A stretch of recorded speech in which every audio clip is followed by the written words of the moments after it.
While proceedings inside the Truth Commission have captured most of the attention, there's a lot of work being done outside it to complement and sometimes question the work of Desmond Tutu's team.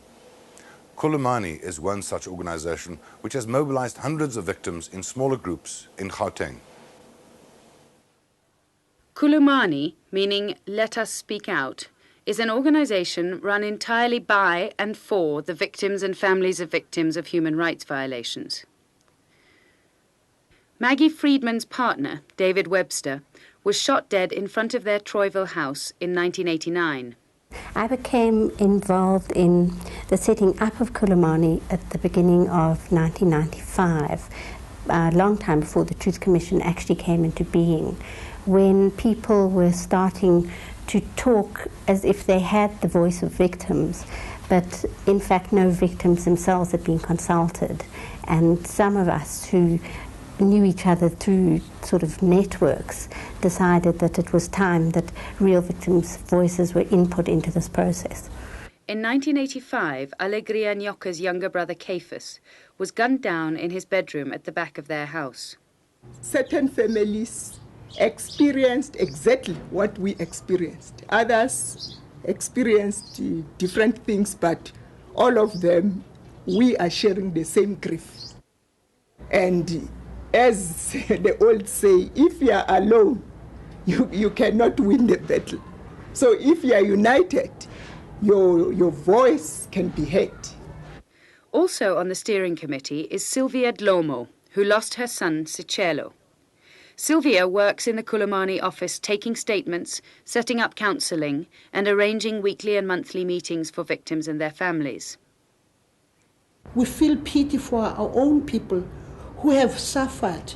That is why it's our wish to reach everybody who suffered, because we are the one who suffered, and we know that those people suffered the very same pain we suffered. That is why Khulumani is going all out to get people to go and take their cases to the Truth Commission. In many ways, the particular concerns of these three women mirror the broader issues at stake. Certainly for someone like myself, it hasn't been very satisfactory. And, having made one submission, there are a lot of unanswered questions, some of which will obviously never be answered, but some of which are sort of hanging in a sort of limbo in a process that is difficult to understand.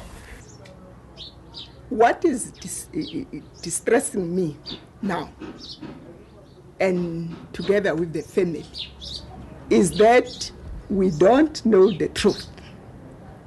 So knowing the truth to us now becomes the prime thing, the most important thing.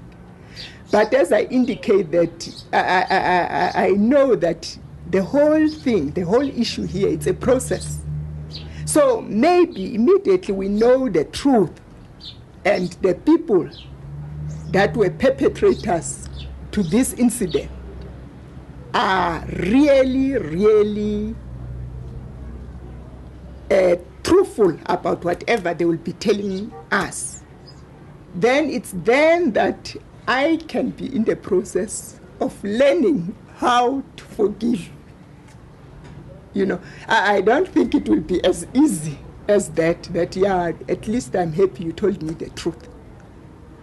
A common worry is that the Truth Commission should not become the Forgiveness Commission. We have attended a case just now recently, Tikok's case. He didn't appear sorry for what he did, and he expects people to say, okay, we forgive him, which is quite, it's very, we feel bad about it. I think it's important for Khulumani to really put their weight behind victims' causes. I think especially in the reparations issue, and also on continuing support for victims, because the process doesn't end with making a statement.